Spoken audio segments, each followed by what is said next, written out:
This is Superb Warfare, and it is the greatest warfare mod available right now for Minecraft. There are a plethora of guns, vehicles, and turrets, and a number of other features included in this mod that are all extremely well polished and incredibly fun to play around with. In today's video, I'm going to tell you everything you need to know to get started playing. First, let's talk about the guns. In this mod, guns fall into 4 tiers: common, rare, epic, and legendary.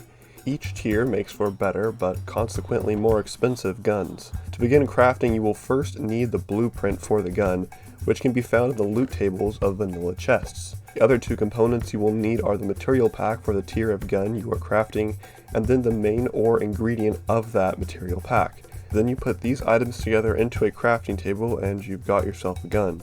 Some of the ores can be found underground, while others are crafted from smelting other ores. Now for all the guns, and there are a lot of them. The Taser, which inflicts a damage over time status effect, the Glock 17 and Glock 18, MP443, M1911A1, the homemade shotgun, the Trachelium Ceruleum, Vector, AK-47 and 12, SKS, M4A1, HK416, the OBZ, the Insidious, MK14 EBR, Marlin, KAR, the Mosin Nagant, SVD, M98B, the Sentinel hunting rifle, this absolute chungus of a gun, the NTW20, the M870 and AA12 shotguns, the Devotion, minigun, RPK, M79, Barbie's favorite gun, which is the secondary Cataclysm, RPG, and the Javelin from motion tracking missile deployment.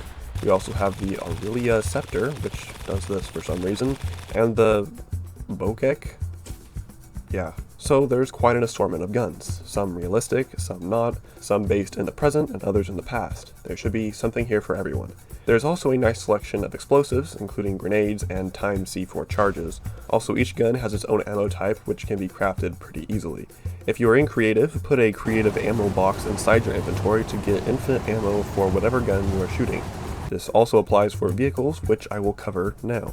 All vehicles come in a box, which can be crafted out of a variety of components, all within the crafting table. Higher end vehicles naturally have more layers of crafting to go through, but I think overall it's pretty straightforward with a mod like JEI to show you the recipes. To deploy the vehicle, simply place the box in an open space, then use the crowbar item to open the box. Squatting and right clicking allows you to pick up the vehicle. For easier creation of vehicles, you can use the vehicle deployer block. Click on it with a vehicle container and the deployer will create that vehicle each time a redstone signal is received. To start off, we have the MK42, R1938, and CIWS turrets.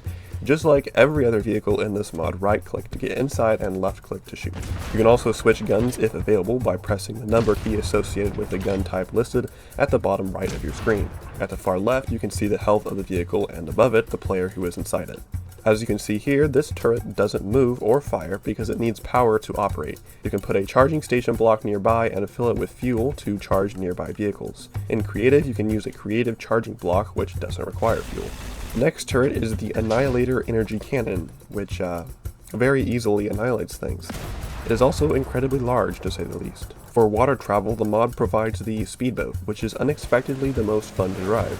The physics for the boat's steering and the seamlessness from switching perspectives and shooting up the coast with machine gun are shockingly amazing.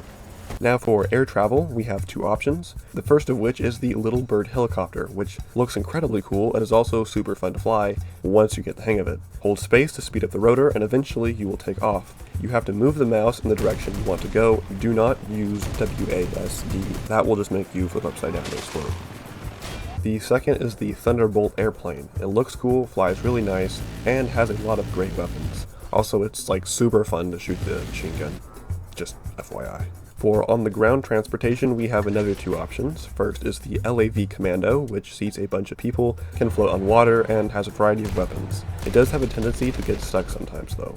Second up is the BMP, which is like a light tank. Can also float on water, but seats more people than the LAV and comes with a rocket launcher. Similar to the guns, there are also some futuristic vehicles. First is the Prism Tank, which shoots some sort of laser energy beam as its main weapon. The second option is a YX100, which is a futuristic looking reskin of the typical tank with a variety of weapon options.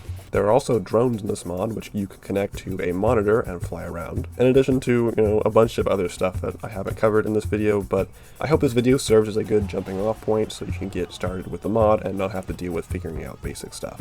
Anyway, if you would like to check out some more gun mods specifically to expand upon your arsenal here, I suggest you watch this video right here.